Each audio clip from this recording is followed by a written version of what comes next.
partage ton fardeau avec Jésus. Car Jésus nous invite à prendre son joug doux et léger. Mais des fois, on ne sait pas trop comment faire. Il y aurait plusieurs choses à partager. La parole de Dieu est riche dans ce domaine, mais je vais juste vous partager quelques points et versets qui, j'espère, vous sera utile et vous pourrez, pour certains d'entre vous, rapidement vous l'approprier. Premièrement, il est important que tu te pardonnes à toi-même. Attention, il faut pardonner aux autres parce que le péché a du poids. Le péché pèse. Donc, quand on fait du mal ou les autres nous font du mal, il y a un poids. C'est pour ça qu'il faut rapidement pardonner aux autres, mais aussi se pardonner. Parce que quand on ne se pardonne pas, le poids de la culpabilité et de la condamnation demeure constamment sur nous. C'est pour ça que c'est important d'apprendre à se pardonner. Et quand on ne pardonne pas aux autres, le poids de l'accusation, de la condamnation vers eux pèse sur nous aussi. Parce que Jésus lui, nous a pardonné. N'oublions pas, il y a une différence entre le pardon, faire confiance et la réconciliation, c'est pas la même chose. Quand tu pardonnes, tu fais du bien à toi-même. La Bible dit dans le psaume 38, verset 4, « Il n'y a plus rien d'intact dans mon corps à cause de ta colère. Il n'y a plus rien de sain dans mes os à cause de mon péché. Car mes fautes s'élèvent au-dessus de ma tête, pareil à un lourd fardeau. Elles sont trop pesantes pour moi. » Ici, dans le psaume 38, versets 4 et 5, les fautes sont pesantes et il faut faire attention. Parfois, il nous faut donc apprendre à peut-être démasquer la culpabilité qui se cache peut-être en nous, démasquer les constantes accusations, condamnations qu'on porte constamment envers les autres. Ça pèse en réalité aussi sur nous.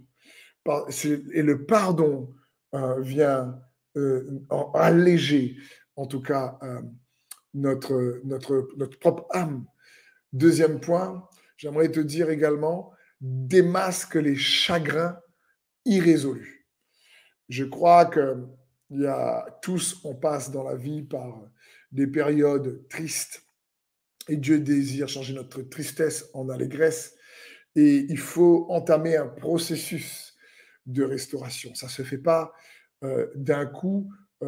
En général, ça peut arriver par son intervention divine, mais en général, c'est un processus en fonction des souffrances que tout le monde a pu traverser. Mais comprends bien, Job 5, verset 2, dans la version Darby, la Bible dit « Car le chagrin fait mourir le sot et la jalousie tue le simple. » Je veux dire, waouh! Je veux dire, le chagrin fait mourir.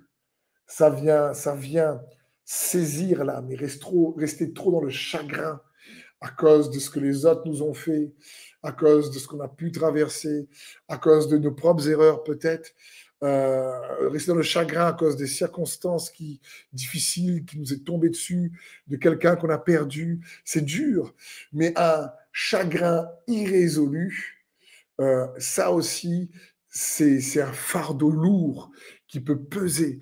Et il nous faut donc démasquer les chagrins irrésolus et remettre notre chagrin dans les mains de Dieu. Quand des personnes peut-être que tu aimes t'ont trahi ou t'ont abandonné, ça crée un chagrin. Si tu ne comprends pas les incompréhensions, ça crée un chagrin, une bénédiction que tu attendais et que ça c'est pas arrivé. Ça peut créer un chagrin irrésolu. Et donc, démasque les chagrins irrésolus et remets ces chagrins entre les mains de Dieu. N'oublie pas, la prière, c'est pas juste venir à Dieu pour lui faire monter nos requêtes, mais également partager notre chagrin, comme dans les psaumes, David le fait. Troisièmement, démasque les déceptions qui nourrissent ton incrédulité ou mon incrédulité. Il y a beaucoup de déceptions en général qu'on traverse tous à cause de manière différente de nos incompréhensions et on peut être déçu aussi du comment Dieu agit.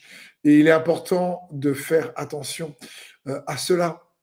Le psaume 94, à partir du verset 5, va dire: Éternel, ils écrasent ton peuple, ils humilient ton héritage, ils égorgent la veuve et l'étranger, ils assassinent les orphelins, et ils disent: L'Éternel ne voit pas, le Dieu de Jacob n'y fait pas attention. C'est-à-dire, ils sont en train de dire, ils sont en train de prier, ils disent, mais en fin de compte, Dieu s'en fiche. Je viens à l'église, je prie, je jeûne, et c'est toujours compliqué, ça arrive jamais, j'ai pas la percée, la victoire que je m'attends, et l'Éternel ne voit pas, il m'a oublié, et le Dieu de Jacob ne fait pas attention. Voilà ce qu'ils sont en train de dire. Le verset 8 nous dit au psaume 94, faites attention, idiot, oh purée, homme stupide, pouf, là c'est compliqué. Quand ferez-vous preuve de bon sens? Celui qui a fixé l'oreille n'entendrait-il pas? Celui qui a formé l'œil ne verrait-il pas? Je veux dire, là il est en train de dire, écoute, tu crois que Dieu ne fait pas attention? Tu crois que Dieu ne voit pas? Tu crois que celui qui a créé la mémoire a oublié? Tu crois que celui qui a créé les yeux ne voit pas? Tu crois que celui qui a créé les oreilles n'entend pas? Il dit, écoute, peut-être que tu es déçu, mais attention, comprends que Dieu voit plus que tu ne le crois. Et il entend plus que tu ne le crois. Et donc, il est important pour nous de démasquer les déceptions qui peuvent nourrir des incrédulités, des doutes, et comprendre que Dieu voit et que Dieu a envoyé son Fils Jésus-Christ pour prendre nos péchés, pour porter nos péchés, pour qu'on puisse recevoir son pardon, pour qu'on puisse lui partager notre fardeau, décharger sur lui de tous nos soucis, de tous nos chagrins, de toutes nos déceptions, et recevoir en échange son pardon, recevoir en échange son intervention, sa justice, nous attendre à lui, savoir qu'il a déjà réellement fait ce qu'il faut pour que nous puissions avoir dans notre être intérieur, dans notre âme, non seulement une âme sauvée, mais une âme aussi allégé. Il désire que nous puissions fixer nos yeux sur lui, sur Jésus, nous focaliser sur lui, pour qu'il y ait cette opération à l'intérieur de nous par le moyen de la foi en Jésus, ce qu'il a accompli, et que le fardeau de la vie soit plus léger parce qu'on le partage avec Jésus, et il est beaucoup plus fort que nous-mêmes pour le porter. Et quand Jésus porte le fardeau avec toi, quand tu collabores avec Jésus, quand tu partages par le moyen de la foi avec lui, automatiquement, eh ben, ça devient plus facile, les épreuves deviennent plus faciles à traverser.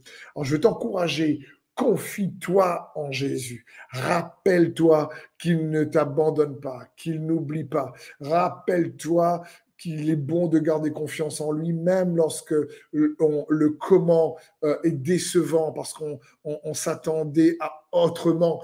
Et j'aimerais te dire que celui, oui, qui a créé les yeux, voit, celui qui a créé les oreilles, entend, celui qui a créé la mémoire, n'oublie pas. Et il est l'alpha et l'oméga, et il est l'Emmanuel, Dieu avec nous, et il sera ce que tu as besoin dans tous tes besoins. Alors, je prie que le Saint-Esprit te donne la révélation et la sagesse et t'aide de manière pratico-pratique à partager ton fardeau avec Jésus, à te décharger sur lui de tous tes soucis. Dans le nom de Jésus, Amen.